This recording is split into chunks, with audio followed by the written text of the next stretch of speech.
6:30 in the Mountain West, so we'll call our meeting to order. Let the roll call show that all members of the council are here, with the exception of Councilmember Rushton, who is asked to be excused tonight. And let's see if any scouts with us tonight, which sometimes we have.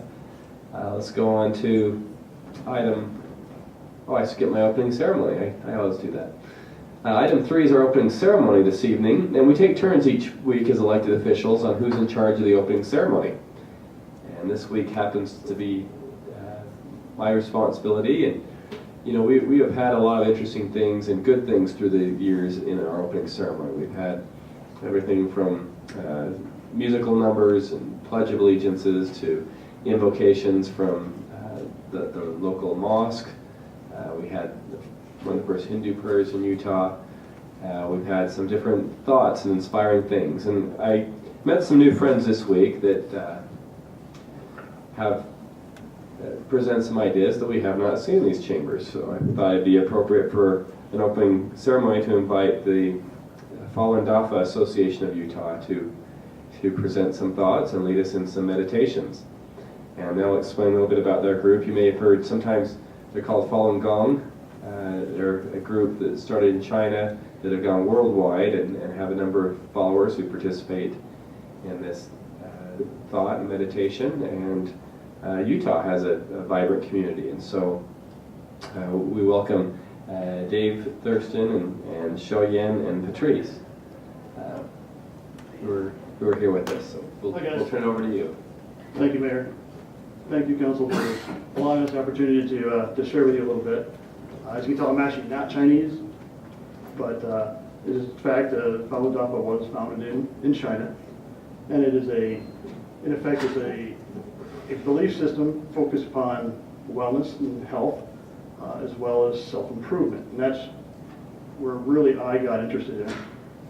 And it's based on the precept of the 3 laws of the universe, namely compassion, pretty self-evident, pretty obvious.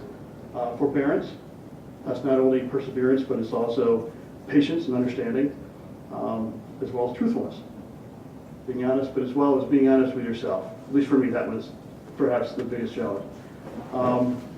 And so what we do is we gather and meditate as a group, and it's really about self-reflection. It's really about improving yourself and trying to be a better person. And that's what I attempt to do. I want to constantly be a better man, a better husband, a better father, and this is the way I found that really helps. For our meditation, there's seated and standing meditation, but it usually takes a couple hours, so apparently I only have a couple minutes, so I'll keep it brief. The big bad mayor. Yeah, I put down the rules. It's all good. So what I'd like to do is bring my wife and Patrice up, and we're just going to lead you. If you want to participate, great. We're going to do a little bit of standing meditation for a few minutes. You know, take the time, reflect on how you're doing and how you can be better maybe, and we'll just go from there. And again, I thank you for the opportunity. If you But, typically when we do the meditation standing, there's certain stretches you do first, but we'll skip that. And then you hold certain positions. So you got to put a little bit of physical effort in as you go through it, and it helps focus your mind. At least that's the thought. Okay? Just hold it right in front of your eyes, right in front of your forehead, and try to clear your head. Have no thoughts or good thoughts. You close your eyes. You want your tongue on the roof of your mouth, and your mouth should not be tightly closed.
say Sunday at Liberty Park? Yes. And do you have a time?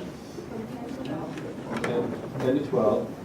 And I also noticed you're leaving some brochures there on the back table if others are interested in learning more about Folendapa here in Utah. Thank you so much. Great, thank you all for coming. Appreciate it, Dave and Shoyan and Patrice. Appreciate the good thoughts you bring to our community.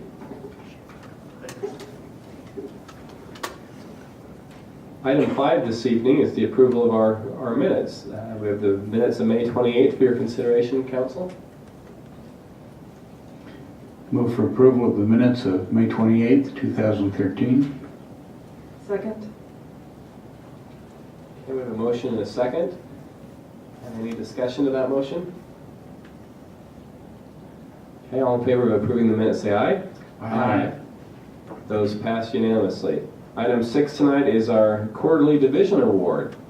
The employees recommend and we're happy to give out today. And we're honoring our snowplow drivers from our Public Works Department. We joked in our study meeting last week that we couldn't do this during the winter when we really appreciated you because you're so busy hauling all the snow this winter. So June being as it is, we're excited to take a moment to honor our good snowplow drivers. We've asked Councilmember Steve Vincent to present this award on our behalf this evening. Steve? Yeah, this is the quarterly division nomination for the first quarter of 2013, and it's being given to our operations division snowplow drivers. And this was submitted by Owen Jackson. He writes, before the weather warms up too much and we forget about the winter cold, I would like to nominate the snowplow drivers for the quarterly division award. These employees are often overlooked, forgotten, and criticized for their valiant efforts to keep many miles of roadways throughout the city safe for travel during the winter months. Without their efforts, public safety vehicles could not respond to accidents, residents could not get to work and school, and other city employees could not report for work. The snowplow drivers often are required to work weekends, holidays, nights, and early mornings to ensure that the roadways are safe to travel during the winter storm. The drivers have many obstacles to contend with, including other traffic and parked cars. During the 2012-2013 winter, citizens even reported snowplow drivers helping stuck drivers even though they are not required to do so. To add some perspective, between January 1st, 2013 and March 31st, the city experienced 17 winter storms with the drivers clearing 28,411 lane miles. The city's snowplow drivers are responsible for 890 lane miles during every storm, which sometimes requires multiple passes to clear the snow. This winter, the snowplow drivers have tallied 3,850 hours, including overtime, applied 5,693 tons of salt, treated 2,402 miles of roads with 173,330 gallons of brine to prevent snow accumulation, and plowed 91 miles of sidewalk. Our snowplow drivers work tirelessly and efficiently as possible. I personally know that while commuting to work, I can tell when I've reached West Valley City plowed roads because there is a noticeable difference even during a storm. This characteristic is something the city neighbors and surrounding communities can't boast about. For this reason and many more, I am sure I have missed, the snowplow drivers deserve to be named division of the quarter. Thank you.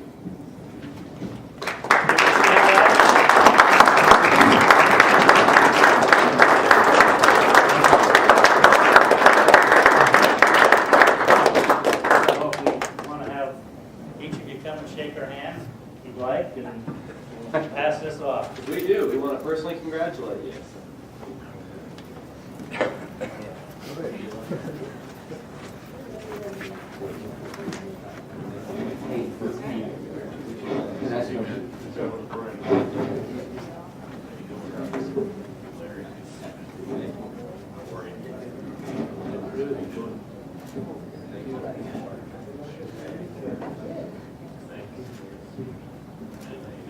Are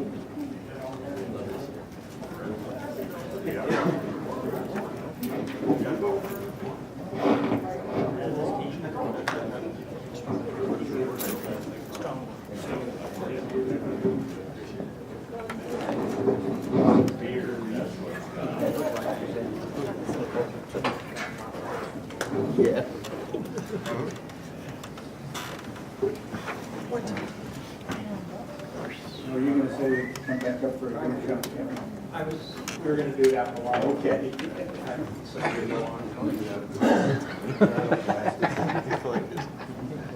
Well deserved. I mean, this is one division that everyone in the city takes notice of and calls us if you're not doing their job, and often will tell us how wonderful you are because you do your job. And I have to say, this past winter, I've had far more the latter. I've had a ton of people this year that said, wow, West Valley really has been on top of it with the snow removal, and just like was read in the nomination, you can't tell a difference when you come into our city because not all cities have been as efficient. I think the innovations that you're doing with the brine solution and different things seem to be working, and we're very, very pleased with your efforts, and hopefully it's a good long summer and a good long time until the snow falls again. We also realize you do plenty of other things for the city besides snow removal in the meantime.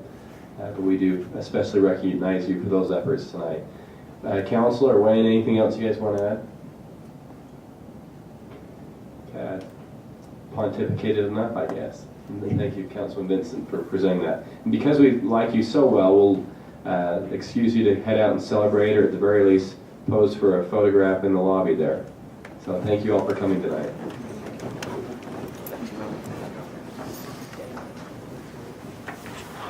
We come to item 7 tonight, which is our comment period, and 7A is public comments, and I understand we haven't had any sign up this evening. Mr. City Manager, any comments you'd like to make?